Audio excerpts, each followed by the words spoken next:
السلام علیکم. ستړي مشئ. زه ایاز صافی یم.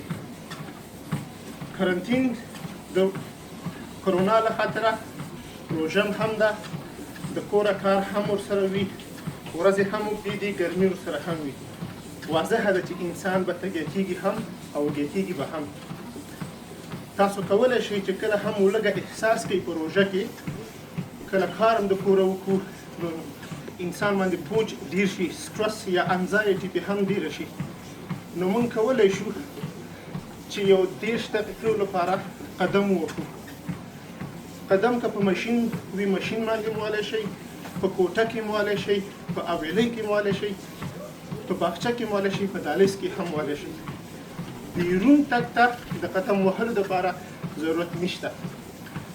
کله هم چې لږه احساس کوئ په روژه کې یا ډېره تنده احساس کوئ، که تاسو داسې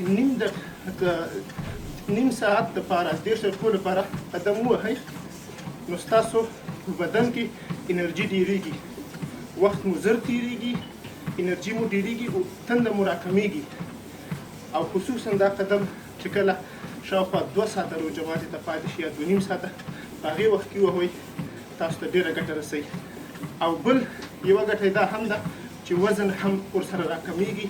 یا که څوک غواړي چې ځان خوار کړي، چاقوالی راکم کړي، بهترین وخت دا دی چې په روژه کې په ناره خېټه باندې قدم ووهي. نو تاسو چې هر ځای کې استئ قدم وهئ، په کور کې، په کوټه کې، په دهلیز کې، په اویلۍ کې، او روژه به مو ښه تېرېږي. تر بیا مو په خدای سپارم.